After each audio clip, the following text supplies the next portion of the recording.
Hi, it's Craig with Follett, and today we're working on a Follett 7 and 15 series ice water dispenser.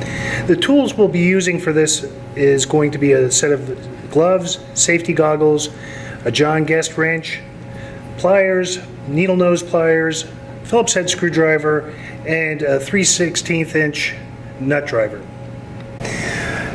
I'm going to be removing the fill drain tube from the water reservoir, which also connects over to the evaporator. And I'm also going to remove the water lines so that I can gain access into the reservoir and the evaporator. We're going to remove these spade connectors. Okay, with my 3/16 inch nut driver, I'm going to back out this hold down bolt. Now that we've removed the retaining bolt from the reservoir, I can start to disassemble the insulation,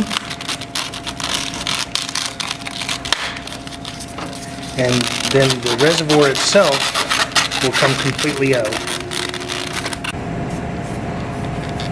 It's worth mentioning that a common leak point is the interface between the reservoir lid and the reservoir itself.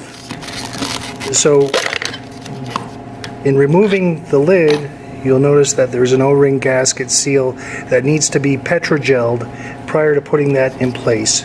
Also, if you take note, the two probes extend down and straddle over the float, and so you want to make sure that they're straddling the float so that they don't interfere.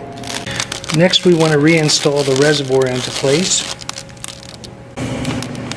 And I'm tightening down the reservoir hold-down bolt. You want to slide on the reservoir insulation cover piece before we make any of the plumbing connections or the electrical connections. Then make your electrical connections to the reservoir lid probes. Be sure the orange lead is in the center.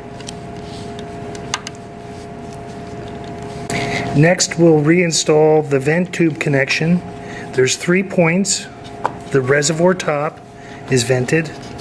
The bushing housing side vents to the T on the left hand side, and then the main housing vents and the T's tie it all together. The top vent of this T will feed back into the ice storage bin for overflow water.